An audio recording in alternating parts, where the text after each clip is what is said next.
guys, we're going to talk to you today about leaving ACA or AMA, also known as leaving against medical advice or leaving against clinical advice.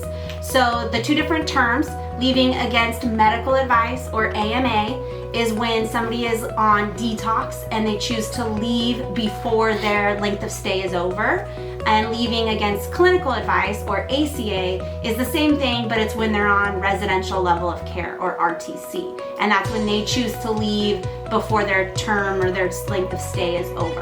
And so essentially, clients will choose to leave for a lot of different reasons. Maybe they are upset, maybe they're detoxing really hard, they're uncomfortable, they're struggling, and they feel like this is not the place for them anymore, and they want to leave. And so essentially what we do is we just continue loving them a little bit harder. We reach out to their support system, we get their family involved, we get their referent involved if they came from somewhere, and we really just try to pull out all the resources that we can to try to show them that this is normal, that this feeling is part of the process, and that they are actually in the right place that they should be.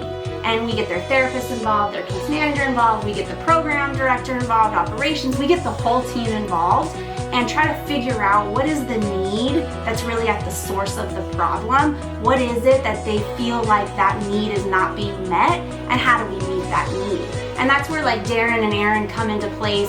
Sometimes the clinical team comes into place to really figure out and think outside of the box of how can we get that need met.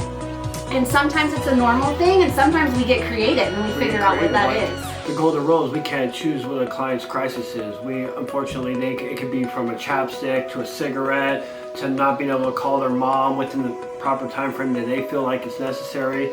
So we always got to remember we don't get to choose what a client's crisis is, and always we meet them on their level. We never match their energy when going into a situation. We get resourceful. We call the family, get the family engaged. We find out how we can help them, and then Yeah, I think what Darrin says is really important. So clients are going to go from 0 to 10 right away, right? And so we need to make sure that we stay calm so that their energy stays as hopefully calm with us, because if we get heightened, they get heightened. It's important to get your supervisor or your team involved so that we can help support with that.